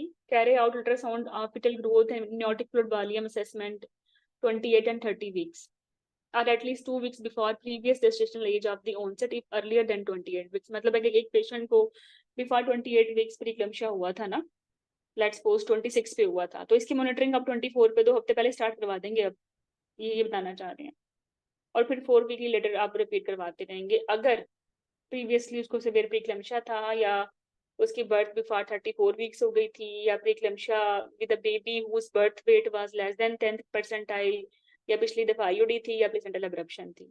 तो ये एडिशनल फीटल मॉनिटरिंग बताई है उन्होंने। अभी तो हमने पढ़ा था ना monitoring in gestational hypertension, chronic hypertension and preeclampsia. अब वो बता रही है एडिशनल आपने कब करनी है। 1 तो 2 हफ्ते पहले करनी है, ठीक है? अगर अगर पिछली दफ़ा 28 वीक से भी पार हुई थी, तो जिस जेस्टेशनल एज पे हुई थी, उससे 2 हफ्ते पहले करनी, ठीक है? लाइक पिछली दफ़ा 24 पे कॉम्प्लिकेट हुई थी, तो अब 22 पे आपने मॉनिटरिंग स्टार्ट कर देनी है, ठीक है? किन कंडीशंस में? सेवियर प्रीक्लैम्सिया, या प्रीक्लैम्सिया जिसमें बर्थ बिफोर 34 हो गई, या प्रीक्लैम्सिया जिसमें आईयूजीआर हो गया, या जिसमें आईयूडी हुई थी पिछली दफ़ा, या जिसमें अब्रप्शन हुई थी। तो इस किस्म के हाइपरटेंशन के सिनेरियोज में अगर ये एडिशनल कॉम्प्लिकेशंस हैं, तो मोर एडिशनल मॉनिटरिंग है, और वो भी 2 हफ्ते बिफोर, ठीक है? एंटी कन्वल्जेंट्स प्रीक्लैम्सिया में कब देने हैं? If a woman in a critical care setting who has severe hypertension or have severe preeclampsia has or previously had an eclamptic fit, give intravenous magnesium sulfate. तो बेसिकली ऐसी patient जो critical care में आपने admit किया because of severity of disease, तो आप उसमें anti कन्वल्जेंट्स दें, ठीक है? तो ऐसी मतलब एक्चुअली अगर एक पेशेंट सवेयर है, इतनी सवेयर है कि आपने उसको सीसीयू में एडमिट कर दिया, तो फिर तो आपका कोई मूड ही, कोई प्लान ही नहीं है कंजर्वेटिव केयर का। वो तो सवेयर पेशेंट है, वर्सनिंग कंडीशन है, वो कौन सा मतलब स्टेबल हो रही है, तो फिर उसकी तो प्लान करनी है डिलीवरी अगले 24 घंटों में, तो इसलिए उसको मैक्सिलफेट देना है, ठीक है? तो मैक्सिलफेट कब कब देना है? सवेयर वर्सनिंग प्रीक्लैम्सिया में दे रहे हैं, ठीक है? जिसमें आपका प्लान बन गया कि भाई इसको डिलीवर कर रहे हैं 24 आवर में because she is in critical care, जिसमें उसकी लैब्स वगैरह वर्सनिंग है या उसको क्लम्सिया हो गया, ठीक है? Consider the need for Maxalfate treatment if one or more of the following features of severe preeclampsia is present. तो इट्स मीन उस severe preeclampsia में, ठीक है, हम मैक्सलफेट दे रहे हैं जिसमें कंडीशन स्टेबल नहीं हो रही बल्कि रिकरेंट है, मतलब वर्सन ही हो रही है, विजुअल प्रॉब्लम्स आ रहे हैं, नाजिया वोमिटिंग है, आप उसको परसिस्टेंट नाजिया वोमिटिंग पढ़ें, एपिगेस्टिक पेन है, ये हेल्प में होता है, ओलिग्यूरिया हो गया मतलब किडनी खराब हो गए हैं, ठीक है? ओलिग्यूरिया के रीजन सिवियर हाइपरटेंशन है, कोई और नहीं है। तो एनी प्रोग्रेसिव डिजीज बेसिकली, ठीक है, लैब्स में या उसकी साइन में या सिम्टम में, उसमें जिसमें आपने उसको आगे बढ़ा नहीं सकते, यू हैव डिसाइडेड कि you are going to terminate the pregnancy, ठीक है? मतलब एक पेशेंट को प्रीक्लैम्सिया है, माइल्ड ऐसा ही चल रहा है, आप तो उसको 37 तक लेके जा रहे हो, एक में सवेयर है, रिफ्रैक्टरी है, सही नहीं हो रही, you will plan, if you will plan then give mag sulphate, ठीक है? because she is having progressive deterioration, this is very very important because अब इन एग्जाम अब हर प्रीक्लैम्सिया वाली को दे रहे होते हो मैक्सलफेट, या हर सवेयर प्रीक्लैम्सिया को दे रहे होते हो जो कि स्टेबल हो रही होती है, जिसका ट्रेंड टुवर्ड्स इंप्रूवमेंट होता है, उसको तो नहीं देनी है, उसको कौन सा डिलीवर करेंगे फिर हम? 28 वीक पे अगर सवेयर प्रीक्लैम्सिया था और वो ठीक हो गई, कंट्रोल हो गया, माइल्ड हो गया, तो फिर 34 तक लेके जाएंगे ना। चलो फिर आगे इन्होंने बोला है कि जो एक्लैम्सिया ट्रायल है, मैक्सिलफेट इसमें देनी है, लोडिंग डोज 4 ग्राम देनी है 15 मिनट्स के अंदर अंदर, 1 ग्राम पर आवर से 24 घंटे के लिए देनी है, the woman has had an eclamptic fit, ठीक है? और इसके बाद फिट के बाद फिट पड़ा, उसके बाद दूसरा फिट पड़ गया, तो जब भी फिट पड़ेगा दोबारा उसको लोडिंग डोज देनी है, तो फिट वाले पेशेंट को लोडिंग डोज भी देनी है और मेंटेनेंस भी उसके लास्ट फिट के 24 घंटे चलाएंगे। और बाकी जो मैक्सिलफेट का आपने शॉट देना है ना सवेयर प्रीक्लैम्सिया में विदाउट फिट, वो बस एक शॉट देना है, मेंटेनेंस नहीं देनी। मेंटेनेंस कब देनी है ये देख लो, मेंटेनेंस 24 आवर की तब देनी है जब पेशेंट को फिट पड़ा है, एक्लम्शिया वालों को देनी है, वरना सवेयर प्रीक्लम्शिया जो वर्सनिंग थे उनमें सिर्फ एक शॉट दिया था, लोडिंग डोज दी थी, that's it. If the woman has had an eclamptic fit, then infusion continued for 24 hours after the last fit. Recurrent fit should be treated with a further dose of 2 gram to 4 gram given intravenously over 5 to 15 minutes. बार बार मैक्सिलफेट देने से अगर आप उसको maintenance में देते ही रहोगे तो फिर skeletal adverse effects and hypocalcaemia and hypermagnesaemia units के लिए भी तैयार रहो, इसलिए नहीं देते। शॉर्ट देते हैं, 24 घंटे की मेंटेनेंस देते हैं। सवेयर हाइपरटेंशन को कैसे ट्रीट करना है? अभी देखो ये सवेयर हाइपरटेंशन है, माइल्ड नहीं है। माइल्ड में तो ओरल लेबेडोलोल, ओरल लिफेडिपिन और ओरल हम मिथाइल डोपा दे रहे थे, अब सवेयर में हम अगर पेशेंट ओरल ले सकती है तो ओरल लेबेडोलोल वरना आईवी, दूसरे नंबर पे अगर ओरल ले सकती है तो ओरल लिफेडिपिन वरना आईवी हाइड्रोलिसिन, ठीक है?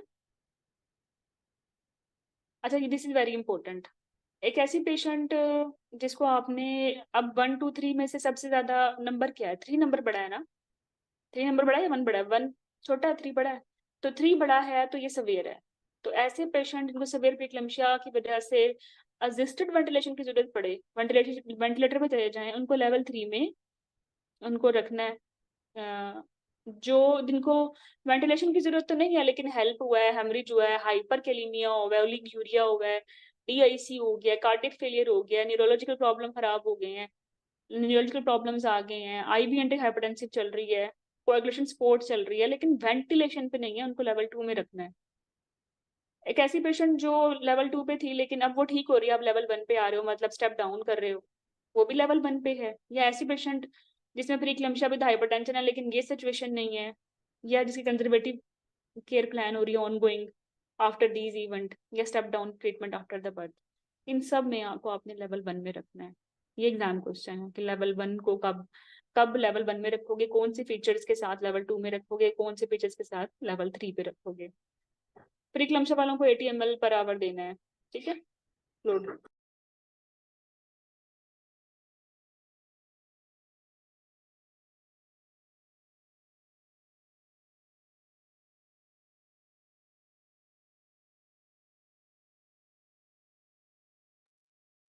अच्छा बाकी, हाँ, फ्लूइड मेंटेनेंस, फ्लूइड अगर देना है ना, फ्लूइड की अगर इंडिकेशन है तो 80 ml पर आवर, ठीक है, unless there are other ongoing fluid classes, मतलब अगर साथ में हाइपोवोलीमिया भी है तो फिर तो अलग कंडीशन है, मेंटेनेंस 80 ml पर आवर है। फिर प्रीक्लैम्सिया वालों का क्या करना है? प्रीक्लैम्सिया का वालों का तो ना बीपी आपने हर 2 दिन के बाद लेना है, ठीक है। और अगर सवेयर है तो ऑब्वियसली वो तो फिर जैसे सवेयर हाइपरटेंशन में हर 15 मिनट के बाद ले रहे थे, जब ड्रॉप कर गया लेकिन सवेयर प्रीक्लैम्सिया डायग्नोसिस बनाया तो उनको एडमिट भी करना है और दिन में 4 दफा लेना है। Dipstick proteinuria testing only repeated clinical indicated. For example, if new symptoms and signs develop or there is uncertainty over the diagnosis. अभी मैंने बताया ना प्रोटीन्यूरिया का आपको, तो बार बार नहीं करना। अगर अनसर्टेनिटी है, ठीक है, या कोई और आपको डिफरेंशियल लग रहा है किडनी का, तब आप डिप्स्टिक प्रोटीन्यूरिया टेस्टिंग करोगे, वरना एक दफा कर लिए क्वांटिफिकेशन, दैट्स इट, ठीक है। ओके, बाकी ब्लड टेस्ट 1 2 3 याद रखो। सारे हाइपरटेंशन जिनमें प्रीक्लैम्सिया नहीं हुआ उनमें वीकली, माइल्ड प्रीक्लैम्सिया में 2 वीकली और सेवियर प्रीक्लैम्सिया में 3 वीकली करना है। तो यहाँ 3 टाइम्स पर वीक है और यहाँ ट्वाइस अ वीक है।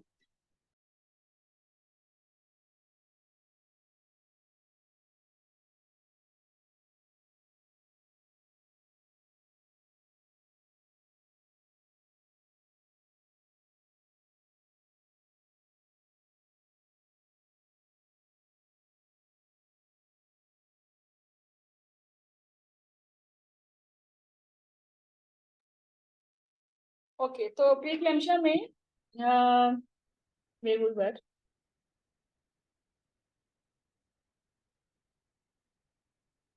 ठीक है। माइल्ड में हर 2 दिन के बाद बीपी चेक करना है, सेवियर में लाइक जब तक कंट्रोल नहीं होता तब तक हर 15 से 30 मिनट, कंट्रोल हो जाए और सेवियर प्रीक्लैम्सिया है तो एडमिट रखें और 4 दफा करें। 1 2 3 याद किया। हाइपरटेंशन विदाउट प्रोटीन्यूरिया में वीकली ब्लड टेस्ट होंगे, माइल्ड में 2 वीकली और सवियर में 3 वीकली, ठीक है। डिप्स्टिक प्रोटीन्यूरिया टेस्टिंग तब करनी है अगर वो क्लिनिकली इंडिकेटेड है, ठीक है। और इसी क्लिनिकल इंडिकेशन ये है कि लाइक प्रोटीन्यूरिया की और बहुत सारी काजेज हैं या आपको लाइक अनसर्टेनिटी है। फिर एक और बात बताऊं, सवेयर प्रीक्लेम्शिया में का फीचर सवेयर प्रोटीन यूरिया नहीं है, ओलिगूरिया है, ठीक है। अगर +3 प्रोटीन यूरिया है तब, अगर सवेयर प्रीक्लेम्शिया के फीचर्स नहीं है तब भी ये माइल्ड प्रीक्लेम्शिया है, और अगर +1 है तब भी ये माइल्ड प्रीक्लेम्शिया। अच्छा, दूसरा पेडल असेसमेंट जो प्रीक्लेम्शिया और सवेयर हाइपरटेंशन रिफ्रैक्टरी है उन सब में आपने 2 वीकली करनी है ना, एवरी 2 वीक। और सिटी तब करनी है जब क्लिनिकली इंडिकेटेड हो, ठीक है। जैसे चेंज इन पेडल मूवमेंट, साथ में पेन हो गया, ब्लीडिंग हो गई, या मेंटल कंडीशन खराब हो रही है, तब सिटी करनी है, वरना नहीं करनी। प्लान्ड अर्ली डिलीवरी कब कब करनी है? Before 34 weeks. Continue surveillance unless there are indications for planned early birth. Offer intravenous mag sulphate and a course of steroids in line with NICE guideline. अगर आप 34 वीक से बिफोर ट्रीट कर रहे हो तो इसका मतलब कंडीशन वर्सनिंग है, तो फिर तो मैक्सल्फेट भी दें। स्टेरॉइड्स भी दें, और मैक्सिलफेट न्यूरोप्रोटेक्शन भी करेगा, और ऑब्वियसली सेवियर प्रीक्लैम्सिया भी बनता है फिर तो 34 से 36+6 में तब आपने करना है when option of planned early birth take into account the woman's and baby's condition। ठीक है, मतलब मल्टीफिटल प्रेगनेंसी में हम करते हैं अर्ली, साथ में प्रीक्लैम्सिया आ गया, प्रीवियास है उनमें अर्ली करते हैं, मतलब इंडिविजुअलाइज सिचुएशंस में 34 से 36+6 में कर लेंगे।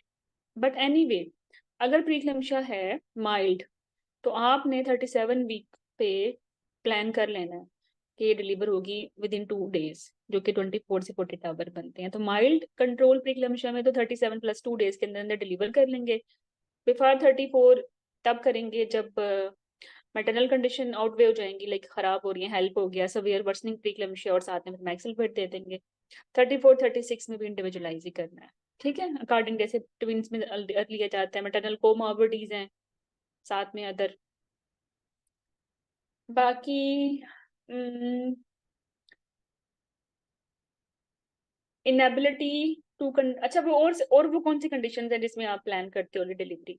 जैसे मैक्सिमम एंटी हाइपरटेंसिव पे कंट्रोल नहीं हो रही, सैचुरेशन ड्रॉप हो रही है लेस देन 40, लेस देन 90, एलएफटीज और रीनल फंक्शन पैरामीटर्स, हेमोलिसिस हो रहा है, प्लेटलेट काउंट ड्रॉप हो रहा है, ठीक है, नॉर्मल 150 है, 150 से ड्रॉप हो रहा है, और 100 से नीचे तो वैसे इंडिकेटेड होती है डिलीवरी, या ऑनगोइंग न्यूरोलॉजिकल प्रॉब्लम्स हैं, प्लेसेंटल अब्रप्शन होगी, साथ में IUGR था और एब्सेंट या रिवर्स डोपलर हो गया, तो फिर तो देखो ना, फिर आपको 32 पे डिलीवर करना है। तो फिर इंडिविजुअलाइज से मुराद यही है कि जो इंडिविजुअल बजबट वो दें उसके मुताबिक, ठीक है, ये CTG आपने की वो खराब आ रही है, या IUD हो गया बिकॉज ऑफ अग्रेशन, तो फिर अर्ली डिलीवरी करेंगे।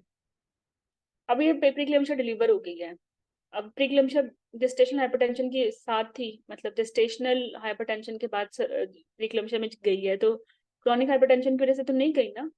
तो अगर ये एंटी हाइपरटेंसिव नहीं लेती, जो कि यूरिन नहीं भी लेती है, तो इनका BP 4 टाइम्स अ डे जब तक वो एडमिट रहेंगी तब तक होगा, ठीक है, ये प्रीक्लैम्सिया की बात हो रही है।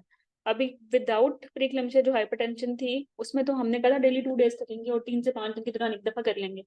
ये प्रीक्लैम्सिया है, इनका 4 times a day while they are admitted, और डे 3 और डे 5 में एक दफा, ठीक है। और चूंकि ये यू नो ये पेशेंट क्रॉनिक हाइपरटेंसिव नहीं है, तो इनका BP अगर 150 100 से ज्यादा होता है या इतना रहता है तो फिर एंटी हाइपरटेंसिव देनी है, 150 100 से कम है तो नहीं देनी। जबकि क्रॉनिक हाइपरटेंशन वालों पे 140 90 जो है कट ऑफ है, ये इससे ज्यादा है तो आपने स्टार्ट करा देनी है, इससे कम है तो फिर रिड्यूस करा देनी है, ठीक है। Consider reducing if less than 140 90, और अगर लेस देन 130 80 है तो वैसे फिर तो ऑफर करना है reduction in anti hypertensive treatment, और उससे ज्यादा है 140 90 से तो फिर कंटिन्यू रखें, डिस्चार्ज कर दें अगर ठीक है, ठीक है। फॉलो अप GP स्पेशलिस्ट की हम बात कर चुके हैं,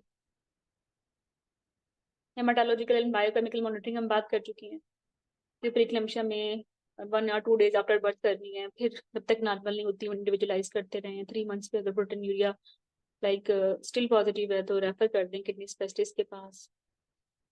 during labour measure blood pressure hourly, अगर हाइपरटेंशन कंट्रोल्ड है, अगर सवेयर है तो 15-30 मिनट्स तक, अगर प्रीक्लैम्सिया के साथ लाइक प्लेटलेट्स नॉर्मल हैं तो फिर आप रीजनल या एपिड्यूरल लगा सकते हैं, अगर प्लेटलेट्स ड्रॉप कर रहे हैं या लाइक कोएगुलेशन प्रोफाइल खराब है तो फिर नहीं लगाना। सेकंड स्टेज तब रिड्यूस करनी है जब हाइपरटेंशन रिफ्रैक्टरी टू ट्रीटमेंट हो, ना रिस्पॉन्ड करे, मतलब कंट्रोल्ड ना हो, वरना रूटीन केयर है।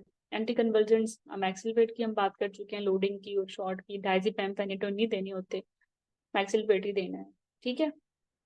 और ब्रेस्ट फीडिंग इंपॉर्टेंट है, breast feeding anti hypertensive agents जो ब्रेस्ट फीडिंग करा रही हैं या एक्सप्रेस करके अपना मिल्क दे रही हैं बच्चे को, उनमें डिफरेंट है, ठीक, उनमें आपने एनालाप्रिल देनी है, ठीक है। और ऐसी पेशेंट जो एंटी हाइपरटेंसिव प्रेगनेंसी में लेती रही हैं या अब ले रही हैं, बच्चों में भी फिर आपने लेथार्जी और पैलर और कोल्ड पेरिप्टीज के लिए इनको देखना है, पोर फीडिंग के लिए देखना है, पर इनमें एनालाप्रिल देनी है, ठीक है।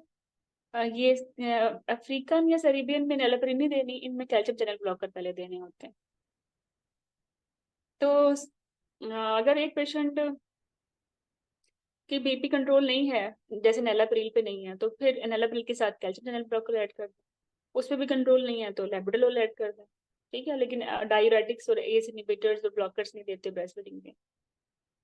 तो any patient who is taking anti hypertensive लेकिन वो ब्रेस्ट फीडिंग नहीं करा रही, तो उसकी जो मैनेजमेंट है एंटी हाइपरटेंसिव ट्रीटमेंट है वो according to the adult NICE hypertension guideline देनी है, जो ये फिजिशियन पढ़ते हैं।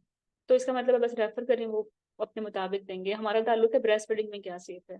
तो ब्रेस्ट फीडिंग में पोस्ट नेटली सब में नेलाप्रिल देनी है, ठीक है, लेकिन आपने मैटरनल यूरिनल फंक्शन और मैटरनल सीरम पोटेशियम भी साथ साथ देखना है।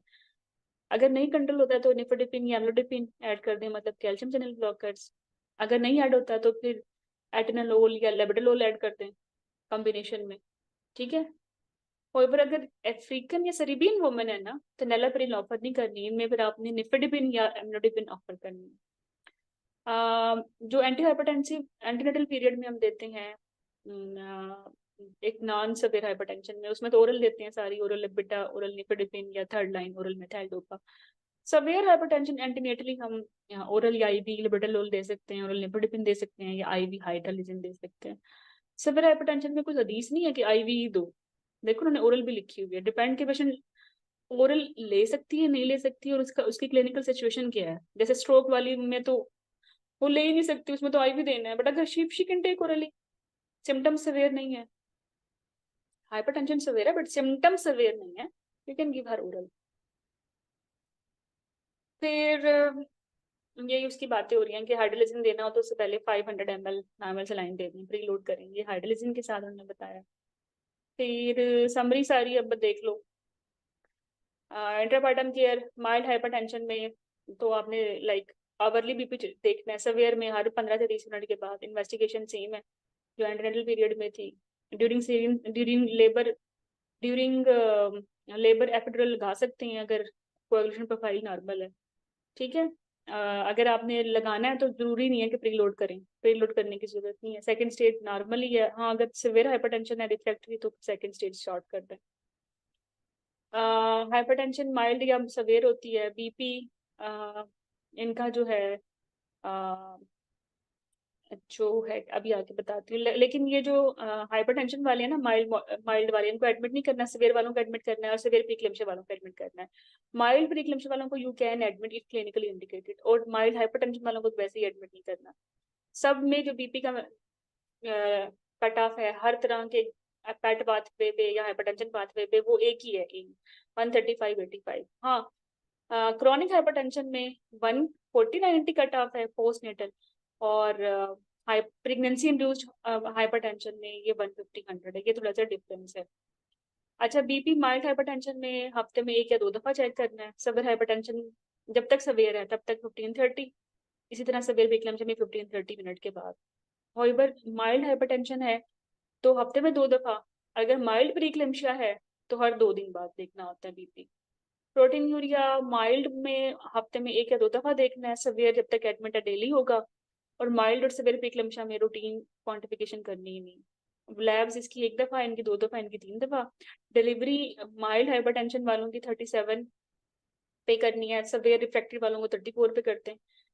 माइल्ड प्रीक्लेम्शिया वालों को 37+2 वीक पे 2 उस पे कर दें, लाइक 37 के बाद विदिन 40 आवर डिलीवर कर दें। और सवेयर हाइपरटेंशन जो वर्सनिंग है, सवेयर और वर्सनिंग है, उनको फिर before 37 week, even before 34 weeks. फिर इनके ग्रोथ स्कैन का कंपैरिजन है। हाइपरटेंशन अगर सवेयर है या प्रीक्लेम्शिया या सवेयर प्रीक्लेम्शिया, इन सब के ग्रोथ स्कैन होंगे 2 वीकली, या डोपलर होगा 2 वीकली। कंट्रोल हाइपरटेंशन वालों का ग्रोथ स्कैन सिर्फ होगा at a time of diagnosis, उसके बाद तब होगा अगर वो आपको लगता है कि IUGR है, ठीक है। CTG तब रिपीट करनी है जब पेशेंट को मूवमेंट्स कम है, वेजाइनल ब्लीडिंग है, पेन है, या मेडिकल कंडीशन खराब हो रही है। तो ये सारी आपकी रिवाइज होगी हाइपरटेंशन नाइस 2023। अब इधर आ जाओ, ये एक इंटरेस्टिंग सिनेरियो है। एक पेशेंट है जो कि 25 ईयर ओल्ड ओबीज है। एक तो मोटी है, मोटी पेशेंट है, ठीक है। और ये आई किधर है वैसे, OR में आई है फिट्स के साथ। और इसको जो है हेडेक भी था, फोटोफोबिया भी है, और इसको अब स्ट्रोक हो गया है ना, बॉडी मूवमेंट नहीं हो रही, बोल भी नहीं पा रही। बीपी इसका 140/90, इतना बीपी नहीं है जितना इस बेचारी के हालात खराब है। स्ट्रोक वालों का बीपी ज्यादा होता है, फीवर भी 38 तक थोड़ा सा ज्यादा है, चेस्ट क्लियर है, CNS प्रॉब्लम्स भी हैं, यूरिन डिस्ट्रिक्ट पे ब्लड भी है और ल्यूकोसाइट्स भी हैं, लेकिन प्रोटीन नहीं है। What is your diagnosis? Okay, actually इसको सेरेब्रल वेनस थ्रोम्बोसिस भी हो सकता है, ठीक है। और इसको यू कैन से एक्लम्शिया भी हो सकता है ऑप्शन अगर हमारे पास, या सबएक्नाइड हेमरेज भी हो सकता है। सबएक्नाइड हेमरेज में ना फोकल प्रॉब्लम नहीं होती जितने इसको आ रहे, वो पेशेंट कोलैप्स हो जाती है बस। ठीक है, दूसरा इसको प्रोटीनूरिया भी नहीं है, नहीं वैसे सबएक्नाइड हेमरेज में प्रोटीनूरिया की जरूरत भी नहीं है। इसका बीपी जो है वो इतना खराब नहीं है, लेकिन ये मोटी बहुत है, मोटी पेशेंट जो होती है ना, और एक्चुअली फोकल प्रॉब्लम्स हैं ज्यादातर। ठीक है, ओबीज है, प्रेगनेंसी मेंशन नहीं है, ये प्राइमरी ग्रेविडा बेसिकली है यहाँ, sorry I am writing it now. तो प्रेगनेंसी, फोकल प्रॉब्लम, ये तो बड़े, और बीपी इतना सवेयर नहीं है। तो प्रेगनेंसी में थ्रोम्बोएम्बोलिक इवेंट ज्यादा कॉमन है, तो इसलिए की सीवीटी बनती है। ये ट्रिकी क्वेश्चन है। ठीक है, अगर मैं ये कहूँ कि बीपी इसका 160 110 है, फिर आपने इसका करना है सबएक्नाइड हेमरेज। ठीक है, तो ऐसी पेशेंट जिसको प्रेगनेंसी में बीपी ज्यादा है, उसमें ज्यादातर चांसेस हेमरेजिक स्ट्रोक के होते हैं, ना कि थ्रोम्बोएम्बोलिक स्ट्रोक के। अच्छा, इन हेडेक की वजह से जो बज़वर्ड्स हैं ये देख लें, बड़े इंपॉर्टेंट है। सबएक्नाइड हेमरेज में थंडर क्लैप हेडेक होता है, नेक स्टिफनिंग होती है, अनकॉन्शियस और सडन कोलैप्स होता है। इस पेशेंट को सडन कोलैप्स नहीं था, इसको तो फोकल प्रॉब्लम्स थे, और सीबीटी वालों में फिट्स होते हैं, और लाइक इनमें ज्यादा फोकल साइंस होते हैं, जैसे इस पेशेंट में है, इसलिए हमारी की सीबीटी थी। ठीक है, अगर बीपी ज्यादा हो और साथ में सडन कोलैप्स हो followed by next evening and thunder clap headache, तो वो सबएक्नाइड हेमरेज है। सबएक्नाइड हेमरेज के बज़वर्ड देख लो, ब्लीडिंग इन एरेक्नाइड स्पेस होती है, हाइपरटेंशन होती है सवेयर और सडन अनकॉन्शियस होती है, विजन प्रॉब्लम होती है, अनइक्वल पिपल साइज और नेक्स्ट इवनिंग। मेनिंजाइटिस वालों में फीवर भी होता है साथ में। फीवर तो खैर इस पेशेंट में भी था, लेकिन ये एक तो प्रेग्नेंट थी, दूसरा फोकल प्रॉब्लम्स थे, और तीसरा बीपी 140/90 था। तो या तो इसको सबएक्नाइड हेमरेज बनता या सीबीटी बनता। प्रेजेंटेशन को देख के फिर हमने सीबीटी किया। ठीक है, तो ये बड़ा ट्रिकी है, वरना तो फीवर देख के मेनिंजाइटिस भी है, नेक्स्ट इवनिंग भी है, नेक्स्ट इवनिंग तो फिर हेमरेज में भी है। ठीक है, तो ये इस तरह के डायग्नोसिस आपने बड़े केयरफुली पढ़ने हैं। बाकी मैं इसके अलावा एक और स्ट्रोक लाइक फीचर होती है जिसे हम बोलते हैं PRES syndrome, preeclampsia, eclampsia, posterior reversible encephalopathy syndrome. इसका भी समझ नहीं आती, ये भी सीटी स्कैन पर चलता है कि ये जो है ना स्ट्रोक नहीं है बल्कि ये सिंड्रोम है। खैर इसमें मैक्सिलपेट देना है और डिलीवरी कराना है। ठीक है, ऑप्टिमाइज करना है बीपी और फैक्टर्स, जो भी रीजंस हैं वो रिमूव करने और डिलीवरी करनी है, अगर ये प्रीक्लेम्शिया है वाकई या सवेयर एक्लेम्शिया है। बाकी नेक्स्ट क्वेश्चन है, aspirin is indicated in one of the following risk factors present. Aspirin, अगर एज मोर देन 40 हो तो सिर्फ एक फैक्टर है ना, दो होने चाहिए इसके साथ। BMI 35, ये दो हो गए, इन दोनों में हम एस्पिरिन 12 वीक से देंगे टिल डिलीवरी। ठीक है, अगर अकलौता सिर्फ टाइप 2 डायबिटीज है तो उसमें दे देंगे।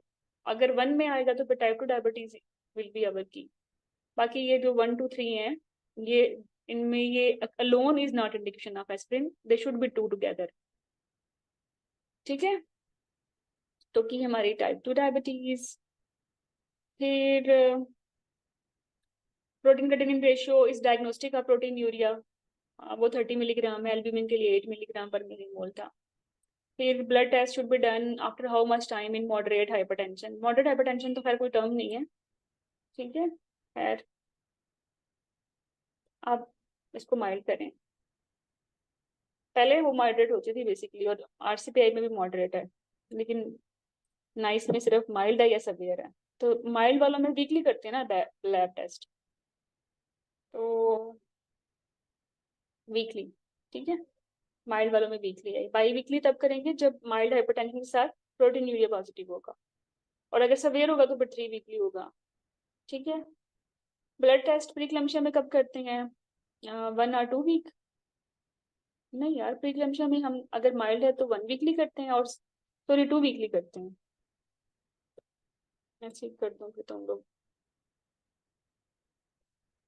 अब मैं यहाँ इसको खुद ही ठीक कर रही हूँ। सवेयर प्रीक्लम्शिया में हम करते हैं एवरी 2 डेज, मतलब हर थर्ड डे। ठीक है, ओके। फिर नेक्स्ट क्वेश्चन है, next question, proteinuria should be checked after how much time? 1 to 2 weeks. Gestational hypertension में हम हफ्ते में 2 दफ़ा करते हैं। अच्छा, मिस आई हैं कोई 27 ईयर ओल्ड हैं, ग्रेविडापन है, एम्बुलेंस में 35 वीक्स पे आई हैं और हेडेक है, ब्लरिंग ऑफ विजन है, बीपी भी ज़्यादा है, प्रोटीन यूरिया भी पॉजिटिव है, सीजर्स भी हैं, एपिलेप्सी नहीं है। तो इसको फिर क्या देना है? मैक्सलफेट ही देना है इसको। अच्छा, मैक्सलफेट नहीं है, बेसिकली इसको फिट्स हैं तो इसमें secure airway and keep in recovery position, ये ज़्यादा इंपॉर्टेंट है। ठीक है, ऑप्शन डी, क्योंकि फिट्स के साथ है। सबसे पहले एयरवे, फिर मैक्सलफेट, और फिर इसमें आपने एंटी हाइपरटेंसिव देने हैं। अगर पेशेंट हेल्प हेल्प वाली है उसको लेवल 2 में देखते हैं ना, और हेल्प विद वेंटिलेशन होती तो लेवल 3 में होती। ओके, तो ये और भी क्वेश्चन है। अच्छा, 12 वीक्स पे पेशेंट आई है, she has had one previous pregnancy, last pregnancy abruption की वजह से 32 वीक्स पे हो गई थी, जिसमें इसका सेक्शन हुआ था। तो सब कुछ बाकी इसमें ठीक है। तो प्रीवियस प्रेगनेंसी में अगर हाइपरटेंशन हो तो उसको एस्पिरिन देनी है ना अंटिल बर्थ, ऑप्शन ए बनेगी। फिर कितने क्वेश्चन है ये? 45 ईयर ओल्ड पेशेंट जिसकी प्रीक्लेम्पशिया पुलिस इंडक्शन किया 36 वीक्स पे, और सिवियर हेडेक हो गया, बीपी भी ज्यादा है। अब इसको तो क्लोनस हो गया ना, अब तो मैक्सलफेट देना है ना, इंट्रावीनस मैक्सलफेट देना है, ऑप्शन डी बनेगा। Risk of superimpose preeclampsia chronic hypertension में 1:5 था ना, 25%। ये देखिए 20, 1:5%, 20 से 25 है basically. Primary gravida brought by her mother, complaint of severe headache, 3 beats per clonus, इसमें मैक्सलफेट देनी है। चलो, तो मैक्सलफेट की इंडिकेशन, एंटी हाइपरटेंसिव की चॉइसेस, और फेटल मॉनिटरिंग, और ये सब आपके एग्जाम क्वेश्चंस हैं। ठीक है।